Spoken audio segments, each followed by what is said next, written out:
So the food versus fuel debate is alarming, especially in the current, with the current price crisis in Asia. The price of rice is increasing since 2001, and in 2007 there was a 12% increase in the price of rice. But what's alarming is we have seen a 141% increase in price since January 2008. So that's just a matter of months. The price of rice now is actually set at $1 per kilogram in most parts of Asia. And there are millions of urban poor which subsist on less than $2 per day. And a family of 6 would require 1.5 kilograms to 2 kilograms to eat a decent 3 meal a day. So all their income just goes to rice. There's no income for school, even for meat or other sources of food or other food. The current bid by Vietnam, because the Philippines is a rice importing country, we import about 1.5 million tons of rice per year.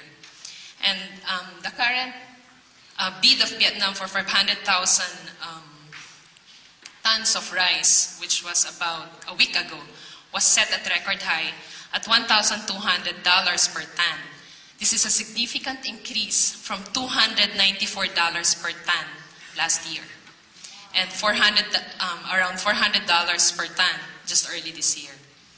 And for a country such as the Philippines, which is dependent on imported rice, we're cut on a squeeze. We had no choice. We have to import it at this price. Otherwise, there will be food insecurity. There's food insecurity that will happen and subsequent unrest.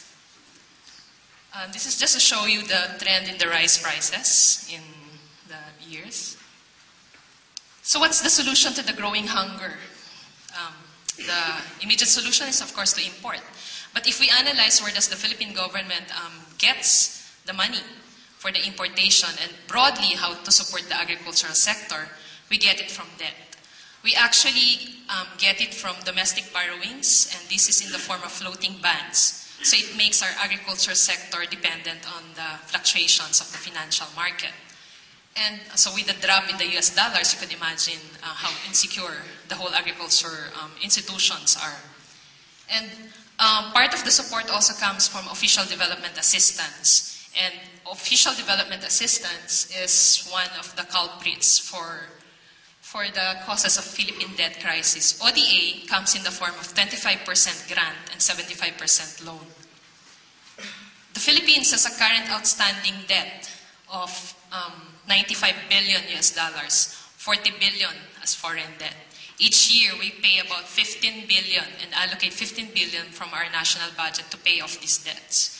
And 15 billion is a significant resource which can be allocated to much more productive means such as agriculture, agrarian reform, and also environmental services. So when you have a debt-driven food production and agri-fuel expansion, we're in for a crisis and a difficult situation. And the amount of investment in agri-fuels is staggering, in contrast to the investment in agriculture and food production. And most foreign investments in agri-fuels in the Philippines is actually intended for export. So this is reminiscent of the time when we were called a colony. We just send the resources out of the country. In the meantime, what do we eat if all of Asia goes into agri-fuels?